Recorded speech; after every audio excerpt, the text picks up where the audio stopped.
মুমিনদের সাথে থাকেন, ওলামায়ে কেরামের জামাতের সাথে থাকেন, ছোটোখাটো বিষয় নিয়ে তর্ক করা বন্ধ করেন, ইস্যু পাগল হওয়া বন্ধ করেন, ডিভাইস আসক্তি বন্ধ করেন, এই শোডাউনগুলো বন্ধ করেন, মূল জায়গাগুলোয় কাজ করেন। সালাত, তাহাজ্জুদ, হালাল রিজিক, আদর্শ পরিবার গঠন, ঠিক আছে, দাওয়াতের মেহনত, সৎ কাজে আদেশ, অসৎ কাজে নিষেধ, এগুলোতে মনোযোগী হন।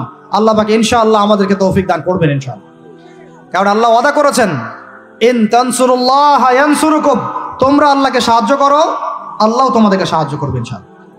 কিন্তু ওয়া ইন তাতাওয়াল্লাউ, তোমরা যদি সাহায্য না করে মুখ ফিরে চলে যাও, তাহলে ইয়াস্তাবদিল কওমান গায়রাকুম, আল্লাহ পাক অন্য কওমকে তোমাদের জায়গায় নিয়ে আসবেন, তোমাদেরকে সরাই দিবেন।